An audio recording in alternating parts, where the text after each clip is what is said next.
السلام علیکم دوستو، میں ہوں محمد آصف اور آپ دیکھ رہے ہیں ویلیو اسلام۔ حضرت حذیفہ رضی اللہ تعالیٰ عنہ سے روایت ہے کہ رسول اللہ صلی اللہ علیہ وآلہ وسلم نے ارشاد فرمایا، اللہ کا دشمن دجال نکلے گا اور اس کے ساتھ یہودیوں کا ایک لشکر اور بہت سے لوگ ہوں گے۔ اس کے ساتھ اس کی جنت اور دوزخ بھی ہوگی۔ وہ بہت سو کو مارے گا اور بہت سو کو زندہ کر کے دکھائے گا۔ اس کے ساتھ سرید ایک قسم کے کھانے کا ایک پہاڑ ہوگا اور پانی کی نہر ہوگی۔ میں تمہیں اس کی مزید نشانیاں بتاتا ہوں کہ اس کی آنکھ کی جگہ اسپاٹ ہے۔ اس کی پیشانی پر کافر لکھا ہوگا جسے ہر پڑھا لکھا اور جاہل پڑھ سکے گا۔ اس کی جنت در حقیقت دوزخ ہوگی اور دوزخ در حقیقت جنت ہوگی۔ اس کا لقب مسیح کذاب ہے۔ 13,000 یہودی عورتیں اس کی پیروکار ہوگی۔ اللہ تعالیٰ اس شخص پر رحم فرمائے جس کی عقل اسے دجال کذاب کی پیروی کرنے سے بچائے۔ اس دن اس کے خلاف صرف قرآن کریم کی ایک بڑی طاقت ثابت ہوگا، کیونکہ اس کا فتنہ بہت سخت ہے جس کا مقابلہ کرنے کی ہر ایک شخص میں طاقت نہیں۔ اس کے پاس مشرق و مغرب کے شیاطین آ جائیں گے اور کہیں گے، ہم سے جس طرح چاہو کام لو۔ اس کا ایک قدم 3 دن کے سفر کے برابر 82 کلومیٹر فی سیکنڈ۔ اسی طرح اس کی رفتار 2,95,200 کلومیٹر فی گھنٹہ ہوگی۔ وہ اپنے گدھے پر سوار ہو کر سمندر میں اسی طرح داخل ہو جائے گا جیسے تم اپنے گھوڑوں پر سوار ہو کر پانی کی چھوٹی نالی میں گھس جاتے ہو اور پار کر نکل جاتے ہو۔ وہ کہے گا، میں تمام جہانوں کا رب ہوں اور یہ سورج میرے حکم سے چلتا ہے، تو کیا تم چاہتے ہو کہ میں اس کو روک دوں؟ چنانچہ سورج رک جائے گا یہاں تک کہ ایک دن مہینے اور ہفتے کے برابر ہو جائے گا۔ وہ کہے گا، تم کیا چاہتے ہو کہ اس میں چلا دوں؟ تو لوگ کہیں گے، ہاں۔ چنانچہ دن گھنٹے کے برابر ہو جائے گا۔ اس کے پاس ایک عورت آئے گی اور کہے گی، یا رب، میرے بیٹے اور میرے شوہر کو زندہ کر دو۔ چنانچہ شیاطین اس کے بیٹے اور شوہر کی شکل میں آ جائیں گے۔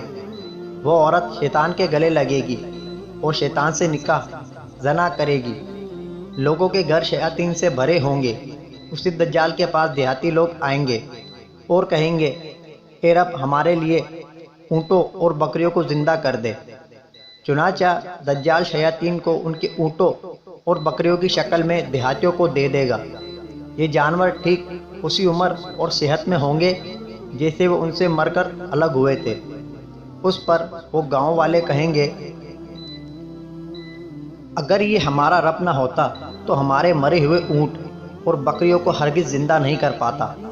دجال کے ساتھ شوربے اور ہڈی والے گوشت کا پہاڑ ہوگا جو گرم ہوگا اور ٹھنڈا نہیں ہوگا۔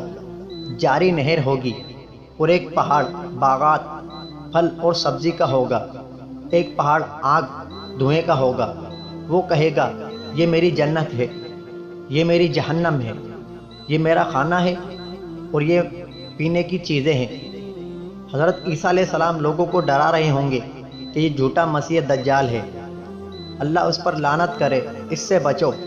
اللہ تعالیٰ حضرت عیسیٰ علیہ السلام کو بہت پھرتی اور تیزی دے گا جس تک دجال نہیں پہنچ پائے گا۔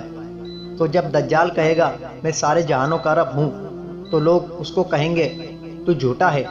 اس پر حضرت عیسیٰ علیہ السلام کہیں گے، لوگوں نے سچ کہا۔ اس کے بعد حضرت عیسیٰ علیہ السلام مکہ کی طرف آئیں گے۔ وہاں وہ ایک بڑی ہستی کو پائیں گے تو پوچھیں گے، آپ کون ہیں؟ یہ دجال آج تک پہنچ چکا ہے؟ تو وہ بڑی ہستی جواب دیں گے، میں میکائیل ہوں، اللہ نے مجھے دجال کو اپنے حرم سے دور رکھنے کے لیے بھیجا ہے۔ پھر حضرت عیسیٰ علیہ السلام مدینے کی طرف آئیں گے۔ وہاں بھی ایک عظیم شخص کو پائیں گے۔ چنانچہ وہ پوچھیں گے، آپ کون ہیں؟ تو عظیم شخصیت کہیں گے، میں جبرائیل ہوں، اللہ نے مجھے اس لیے بھیجا ہے کہ میں دجال کو رسول اللہ صلی اللہ علیہ وآلہ وسلم کے حرم سے دور رکھوں۔ اس کے بعد دجال مکہ کی طرف آئے گا، تو جب میکائیل علیہ السلام کو دیکھے گا تو پیٹھ دکھا کر بھاگے گا اور حرم شریف میں داخل نہیں ہو سکے گا، البتہ زوردار چیخ مارے گا، جس کے نتیجے میں ہر منافق مرد و عورت مکہ سے نکل کر اس کے پاس آ جائیں گے۔ اس کے بعد دجال مدینہ کی طرف آئے گا تو جب حضرت جبرائیل علیہ السلام کو دیکھے گا تو بھاگ کھڑا ہوگا، لیکن وہاں بھی زوردار چیخ نکالے گا، جس کو سن کر ہر منافق مرد و عورت مدینے سے نکل کر اس کے پاس چلا جائے گا۔ مسلمانوں کو حالات سے خبردار کرنے والا ایک شخص مسلمان جاسوس یا قاصد اس جماعت کے پاس آئے گا جنہوں نے قسطنطنیہ فتح کیا ہوگا اور جن کے ساتھ بیت المقدس کے مسلمانوں کو محبت ہوگی، تعلقات ان کے آپس میں اچھے ہوں گے، اور غالباً یہ جماعت ابھی روم فتح کر کے واپس دمشق میں پہنچی ہوگی۔ وہ قاصد کہے گا، دجال تمہارے قریب پہنچنے والا ہے۔ تو فاتحین کہیں گے، تشریف رکھے، ہم اس دجال سے جنگ کرنا چاہتے ہیں، تم بھی ہمارے ساتھ ہی چلنا۔ قاصد کہے گا، نہیں، بلکہ میں اوروں کو بھی دجال کی خبر دینے جا رہا ہوں۔ اس قاصد کی غالباً یہی ذمہ داری ہوگی۔ چنانچہ جب یہ واپس ہوگا تو دجال اس کو پکڑ لے گا اور کہے گا، دیکھو، یہ وہی ہے جو یہ سمجھتا ہے کہ میں اس کو قابو نہیں کر سکتا، لو اس کو خطرناک انداز سے قتل کر دو۔ چنانچہ اس قاصد کو آروں سے چیر دیا جائے گا۔ پھر دجال لوگوں سے کہے گا، اگر میں اس کو تمہارے سامنے زندہ کر دوں تو کیا تم جان جاؤ گے کہ میں تمہارا رب ہوں؟ لوگ کہیں گے، ہمیں تو پہلے ہی سے معلوم ہے کہ آپ ہمارے رب ہیں، البتہ مزید یقین چاہتے ہیں، لہٰذا دجال اس کو زندہ کر دے گا۔ تو وہ اللہ کے حکم سے کھڑا ہو جائے گا اور اللہ تعالیٰ دجال کو اس کے علاوہ کسی اور پر یہ قدرت نہیں دے گا کہ وہ اس کو مار کر زندہ کر دے۔ پھر دجال اس قاصد سے کہے گا، کیا میں نے تجھے مار کر زندہ نہیں کیا، لہٰذا میں تیرا رب ہوں۔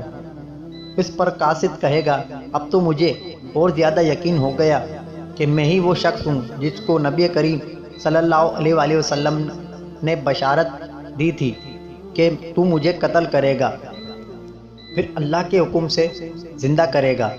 اور حدیث کے ہی ذریعے مجھ تک یہ بات بھی پہنچ چکی تھی کہ اللہ میرے علاوہ تیرے لیے کسی اور کو دوبارہ زندہ نہیں کرے گا۔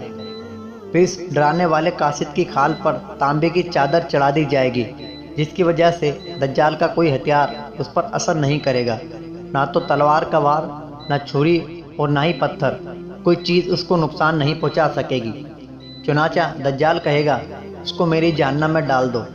اللہ تعالیٰ اس آگ کے پہاڑ کو اس ڈرانے والے قاصد کے لیے سبز بنا دے گا، لیکن دیکھنے والے یہی سمجھیں گے کہ یہ آگ میں ڈالا گیا ہے، اس لیے لوگ شک کریں گے۔ پھر دجال جلدی سے بیت المقدس کی جانب جائے گا، تو جب وہ عفیق کی گھاٹی پر چڑھے گا تو اس کا سایہ مسلمانوں پر پڑے گا، جس کی وجہ سے مسلمانوں کو اس کے آنے کا پتہ لگ جائے گا، تو مسلمان اس سے جنگ کے لیے اپنی کمانوں کو تیار کریں گے۔ یہ دن اتنا سخت ہوگا کہ اس دن سب سے طاقتور مسلمان وہ سمجھا جائے گا جو بھوک اور کمزور کی وجہ سے تھوڑا سا آرام کے لیے ٹھہر جائے یا بیٹھ جائے۔ امید کرتا ہوں دوستو آپ کو یہ ویڈیو ضرور پسند آئی ہوگی۔ مزید ایسی ویڈیوز حاصل کرنے کے لیے آپ ہمارے چینل کو سبسکرائب کریں اور اس ویڈیو کو آگے شیئر کریں۔